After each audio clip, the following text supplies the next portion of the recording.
quisiera resaltar un punto que le quede claro a todas las personas que nos están escuchando, que en el momento que llegan los españoles a ese territorio que va a ser México, esta entidad política que conocemos o que estamos acostumbrados desde el siglo XIX y que nos identificamos con México y con toda su idiosincrasia, no existía como tal. Por tanto, la, domi- la dominación o digamos los intereses políticos de cada pueblo que salió con los españoles para lograr la conquista en estricto senso, ¿no? Era un interés político y un interés venido también de un descontento que ciertamente existía, ¿no?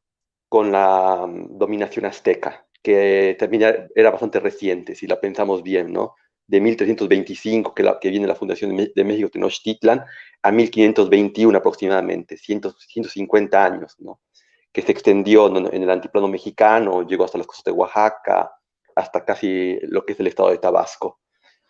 Otro punto que quisiera destacar, agregando a lo del texto, que clarifica muchas cosas en realidad, es que la conquista no termina en el periodo con la conquista del Imperio Azteca, sino que esta continúa, ¿no? Se extiende hasta durante todo el periodo colonial.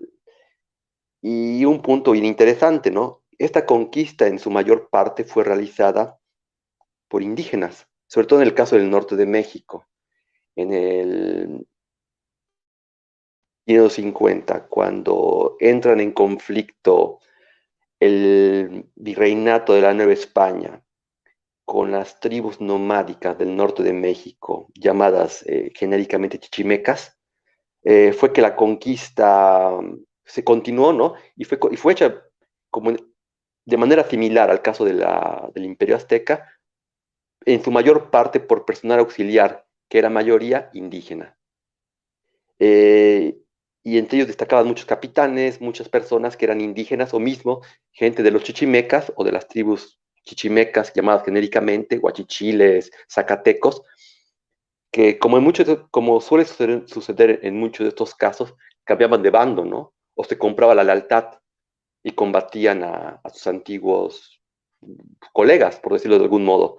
Un punto también importante que me gustaría destacar, tal vez la única cosa que no estoy tan de acuerdo con el artículo que acabas de mencionar, Jesús, es el especificar, ¿no? La cuestión tecnológica, ¿no? De los españoles con los indígenas, el tipo de armamento, el tipo de tácticas. Tal vez en un primer momento eso haya sido importante, ¿no? El asombro que producían tal vez tener arcabuces, cañones, el uso de perros, el uso de caballos, pero no creo que haya sido el factor determinante como tal para haber logrado esta, este hecho, ¿no? De la conquista del imperio mexica. Y pongo un ejemplo, me gustaría ejemplificar.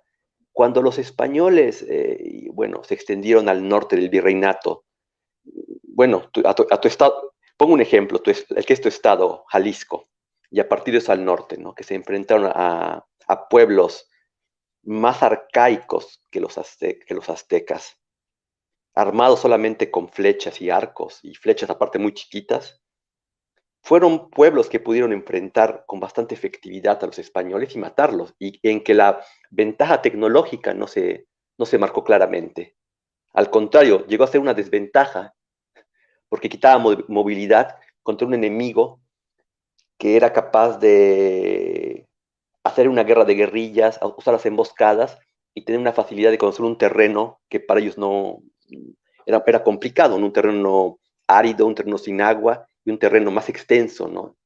Yo creo que aquí el punto que hay que tomar en cuenta, y lo digo esto a manera de reafirmar lo dicho por el artículo del país, es que yo creo que la conquista del antiplano mexicano, y hablamos de los reinos principales que había, ¿no? Como eran el reino el imperio azteca y los reinos de los tarascos, al menos en el centro de México, es que estos ya eran reinos constituidos políticamente y por lo cual tú podías invadir y tú podías invadir un centro político, cambiar una autoridad y que el resto de las personas te reconociera, cosa que no pasó en el norte de México, donde no había centros de autoridad político constituidos, y por tanto se hacía más difícil la lucha.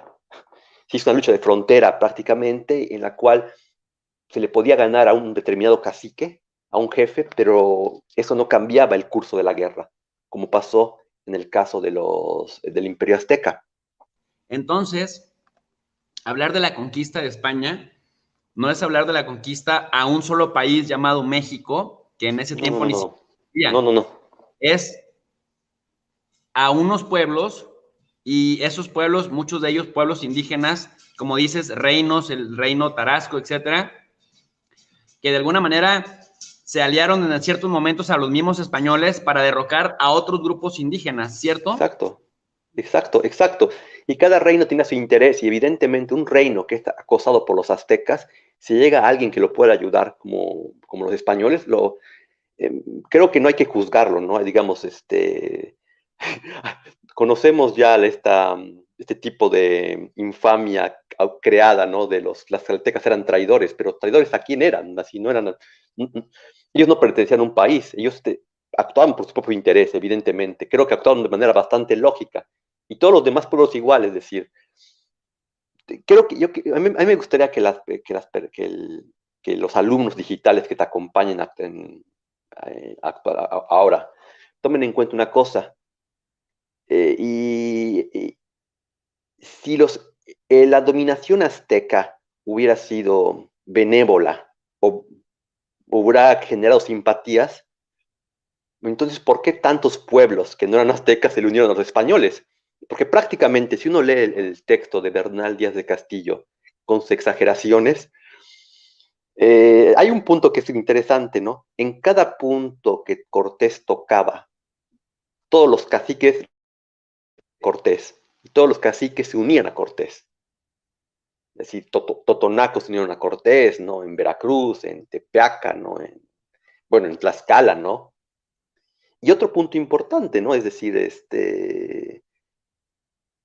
no hay que pensar que la conquista como hecho monolítico, porque también bastantes señores de los indígenas, hablo de señores, porque yo pienso que para el pueblo las ventajas y desventajas, tal vez ellos no las vieron como tal, o no tenemos algún relato, ¿no? Que nos puedan hacer una comparación.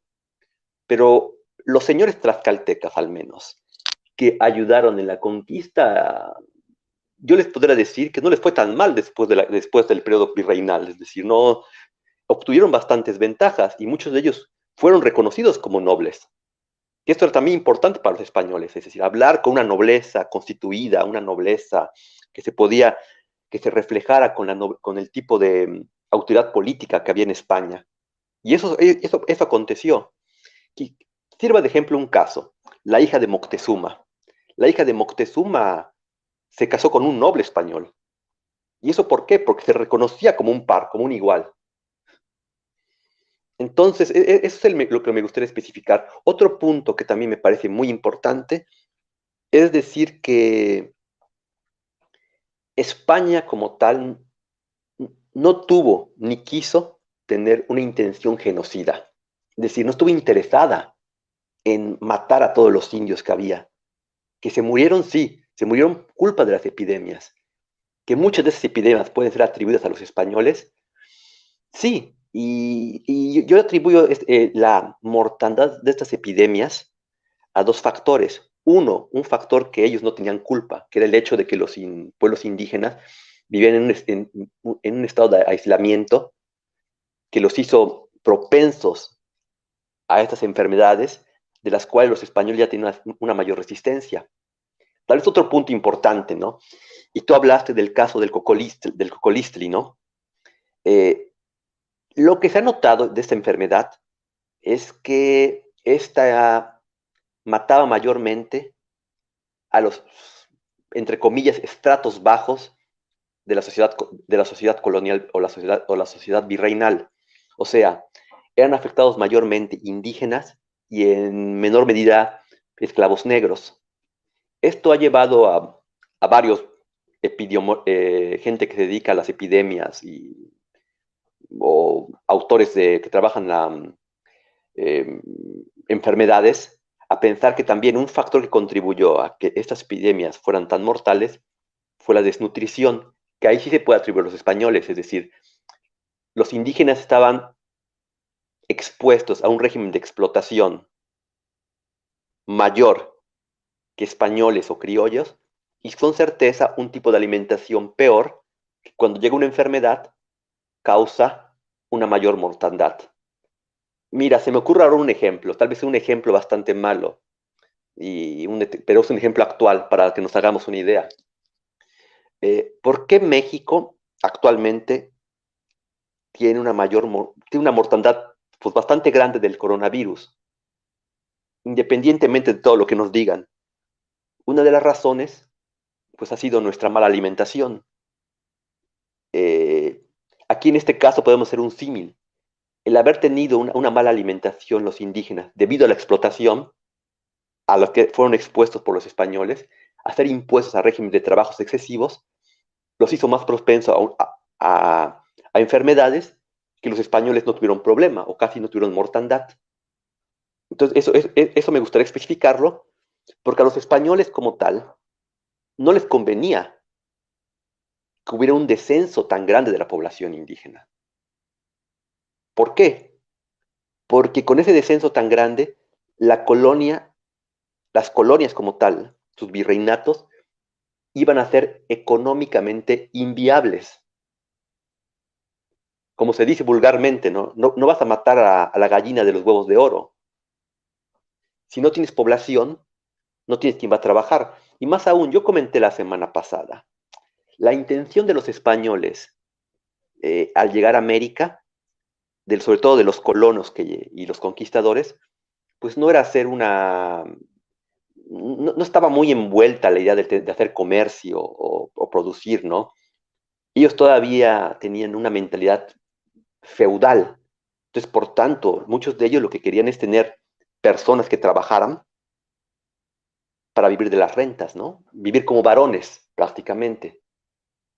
Entonces, en ese aspecto tampoco podría coincidir que hubiera una intención de matar a todo el mundo. ¿Por qué? Si matas a todo el mundo, ¿quién va a trabajarte? Así es ir en contra, es como se dice vulgarmente, ¿no?